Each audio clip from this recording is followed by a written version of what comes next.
Neuss muss leben. Others might die, but Neuss must live. There were more than warnings. In Neuss near Frankfurt, before the destruction of Pan Am 103, a bomb-making terrorist cell associated with the Syrian-backed terrorist Ahmed Jabril had been discovered. The good burghers cross over the canal. The motor barge putters through oil splotches past the gantry cranes. Here, only the water is bad. The phone booth, still there at the end of the street. Is there somebody in it? Has someone been warned? Has someone been told to run away? One terrorist cell, 2 terrorist cells, 3 terrorist cells. How long before? How long after? On the 8th of December 1988, the anniversary of the Intifada, units of the Sayeret Golani, the Golani Brigade, the SAS of the Israeli Defense Forces, raided a PFLP-GC base in southern Lebanon at a place called Al-Numia. It was an extensive base, miles of underground tunnels, underground bunkers, one of which was Ahmed Jabril's headquarters in southern Lebanon. The group you referred to was a clandestine cell of the PFLP-GC, the Ahmed Jabril group, that had been sent to Germany to set up an operation, several operations as a matter of fact, directed against both the Americans and other Western targets. That group had been set up in the aftermath of the American shoot-down of the Iranian Airbus in July 1988. Bodies float in the Persian Gulf. Iranians on a flight to Mecca, shot out of their Airbus by an American warship. C'était un crime. Vu du côté iranien, du peuple surtout, c'était un crime. Et d'ailleurs, en réalité aussi, c'était un crime. Chasser un avion par fusée et tuer presque 300 personnes, c'est un crime. Et c'est jamais oublié par le peuple iranien. Parce que, bon, s'il s'agissait d'un autre pays. Alors, il y aurait de poursuites, il y aurait beaucoup de bruit dans le monde. Mais concernant cet avion, ils l'ont chassé, après ils se sont félicités, et même ils ont décoré l'officier de Vincennes, bâtiment qui a tiré sur cet avion-là. After the downing of the Iranian aircraft by the Vincent, everybody expected a revenge. The Iranian had to religiously avenge what had happened. It was clear that they will teach the Americans a lesson that they can do and duplicate what the Americans have done to them. It was only a question of time where an American airline, a courier, it doesn't have to be Panam, but specifically Panam, would be downed in retaliation. Revenge just creates additional problems, doesn't it? I mean, after all, this incident wouldn't have happened if Iran wasn't and hadn't been in the process now for a long time of attacking U.S. and other shipping in the Gulf. We've put all the ingredients into perspective, and we realize that it has to be a terrorist network that has experience in that matter. Iran would never do it directly. They would pay $10 million to a terrorist network that knew how to go about it, and the contract was out. It was known at the time that there is a contract for $10 million to down an American airline. The Germans received a very specific warning that Ahmed Jabril's right-hand man, Hafiz Hussein Al-Kamoni, and a known bomb maker, Marwan Krisat, were heading for Germany. Following these contacts between Jabril and the Iranians, a clandestine PFLP-GC cell was set up in Neuss, Germany, and their master bomb maker, one who had developed a lot of improvised explosive devices for Jabril in the past, was also sent to Germany to work on assembling such devices. One of the targets investigators determined in the aftermath of that group's arrest was going to be an American aircraft. The BKA, the German criminal police, mounted a surveillance operation in Frankfurt, and in October 1988, Operation Autumn Leaves arrested 17 people. They found massive amounts of weaponry, explosives, timing devices, and most significantly, in the car that was being driven by Dal Kimoni, in which Grisat was a passenger, a Toshiba bomb beat radio cassette recorder with a primed bomb inside it, designed to blow up aircraft. Il y a beaucoup, tout le temps il est à Téhéran, il va et vient. Alors vous savez qu'il était aussi, il est aussi un membre du service secret syrien. Il est un officier de ce service secret syrien. C'est l'Iran qui a exigé la réalisation de cet attentat et c'est Ahmad Jabril qui l'a réalisé. Ayant toute collaboration, toutes les possibilités mises à sa disposition par les ambassades concernées. Marwan Krisat and Hafiz Dolkameni on October 26, 1988, after a shopping spree buying electronic components. The buying binge filmed by German secret police are in this phone booth on Hafenstrasse, where they are arrested. Earlier, the BKA had been listening to the international line as Krisat from another phone had told Damascus, "I have made some changes in the medicine. It is better and stronger."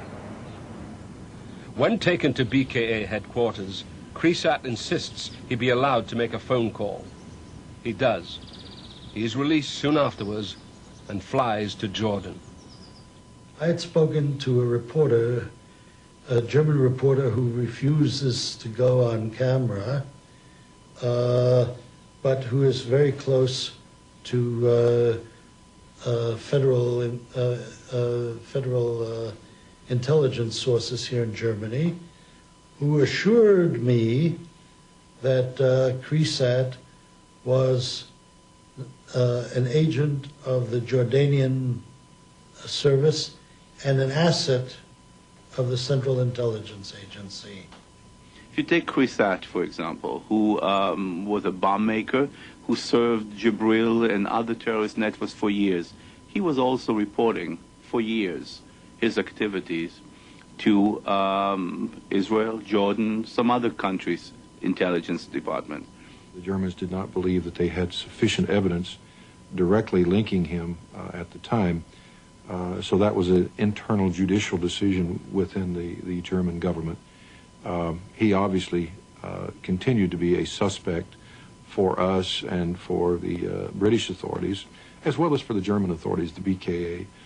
I personally spoke to the president of the BKA, Dr. Boga, and he assured me that they were going to continue an all-out effort to identify everyone involved with this Jabril group inside of Germany. There are times that to keep an agent who've been groomed for so many years and so much effort has been put, and even if he brings you the type of information that clearly indicates that there's a bomb going to go on board or there's a bomb going to go off in a public place, you must sometime let it go. Pressure had come from Bonn, from the U.S. Embassy in Bonn, to release Krisat. Ahmed Jabril is reported to have said that the barometric detonator bombs were to be used on attacks on Israeli bases at the top of mountains. I don't know of any Israeli bases over 10,000 feet, and the triggers were all programmed to become active at over 10,000 feet of altitude. So they could only have been meant to attack planes. This device can be used in a number of different ways. True, it is used to make explosions in high places, but it is possible to put this device in a car at sea level, and if this car is driven to the top of a mountain, an explosion will take place. This mechanism is not only related to aeroplanes. Experts are well aware of the fact that this device could be used for many purposes. In April 1989, 4 months after the destruction of Pan Am Clipper made of the seas, 6 months after the October arrests of Krisat and Dalkmeni, the German police raid 16 Isserstrasse in Neuss, Hassan Abbasi's. That raid will lead to the discovery of 3 other Krisat-manufactured bombs concealed in electronic devices, in cold storage at a veggie stand owned by Abbasi. A 4th bomb is never found, and there are rumors of a 5th. These bombs are so sophisticated, the top German bomb expert is killed trying to disarm one. The German government will never request the extradition of Marwan Krisat. The Scottish police will never be allowed to talk to Krisat, nor will the Scottish police ever be told the details of what Krisat told the FBI, Supervisory Agent Tom Thurman, Special Agent Edward Marshman, when the FBI talked to him on November 12th and 13th, 1989. A journalist secretly interviews the bomb maker. To him, Krisat confirms that he had made airplane bombs for Jabril, had been sent to Germany on a revenge mission, and that he was a secret agent. So as the aircraft that was blown apart is put back together, rivets inspected, how a jumbo jet banks demonstrated by a toy model, terrorists and bombs have already been found. Terrorists have been set free. A bomb has vanished. The finger points somewhere, Syria and Iran. That somewhere soon becomes nowhere. March 1989. Paul Channon, the British Minister of Transport, in a London club, tells 5 journalists that the Pan Am case has been solved. Arrests are imminent. Banner headlines in the tabloids. The next day, named as the source, the minister denies he ever talked, and soon afterwards resigns. Then American columnist Jack Anderson reports in his column on a conversation between Margaret Thatcher and George Bush. Who should they blame? I read the Anderson column. I find it a little hard to believe that 2 heads of state would make a unilateral decision such as he reports, exonerating governments who are documented state sponsors of terrorism of having anything to do with the Pan Am 103 event, especially given the intelligence information, some of which I know has been corroborated, which clearly links the bombing to them. One Sunday, David Lepard, Sunday Times ace investigator, even announces he and the Times have solved the case. A story that changes when Mr. Lepard writes a Lockerbie book. In the middle of 1989, some 6 or 7 months after Pan Am 103 blew up, when Secretary of State Baker was in Damascus, that Baker had a meeting with the Syrian foreign minister. And that meeting, Baker said, "What are you doing about the GLC Group?" And the foreign minister didn't quite understand his drift and said, "Who are you talking about?" He said, "The Jabril Group." He said, "Well, what about them?" He said, "They're responsible for Lockerbie. What are you doing about them?" He said, "Well, how do you know they're responsible?" He said, "We have the evidence, and the evidence is irrefutable." Now, that was 7 months after 270 people were murdered in Scotland. I want to know why that irrefutable evidence has never been made public. I also want to know how it's now changed dramatically to suddenly be put at Tripoli's door rather than Damascus's door. The sea and a city trying to get to sleep. Beirut? No, there are not enough ruins. Tripoli.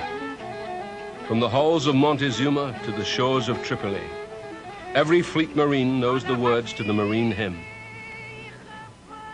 Oliver North, Lieutenant Colonel, U.S. Marine Corps. His Commander-in-Chief, the Honorable Ronald Reagan. Always and still sleeping the sleep of the just, as he had in cabinet meetings, had his 3 presidential obsessions: hostages, Contras, and Gaddafi. Ollie worked with Vincent Canestraro, on a program that was meant to destroy the Gaddafi regime. Vincent Canestraro will later head the CIA's investigation into Lockerbie. Bob Woodward, in the front pages of the Washington Post, using top-secret documents leaked to him from the National Security Council, wrote about the program. Deception and disinformation. Mr. Canestraro and myself were the coordinators of Libya policy within the NSC and did have a direct role in coordinating the papers written by state with input from the CIA and the Department of Defense and other agencies that all had a role. I developed the policy towards Libya. In fact, I wrote the draft paper that was later adopted by the president. Planted stories, fabricated stories, stories that were meant to spin the world around. Crazy Gaddafi, flaky Gaddafi, killer Gaddafi. The climax of the Vince and Ollie show was to be kept very, very quiet. It does have a name. I worked next to Ollie for about 2 years, and he was a man that would do anything to achieve the objective he was working on. First, he considered it the most important thing in the world, and secondly, he would use any means, whether that meant lying, even to his friends, manipulating people.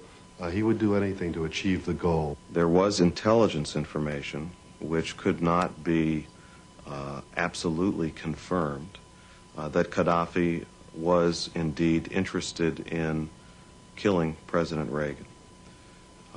It is true that since then people have argued that this was a fabrication by CIA Director Casey. And of course, with Casey dead, no one can know for sure what was Casey's agenda and whether indeed this information was fabricated. Oliver North was one of the principal proponents of the bombing of Tripoli in 1986, and as we understand now, did manipulate the press, talked quite freely with a lot of media people, and had no compunctions about providing false information.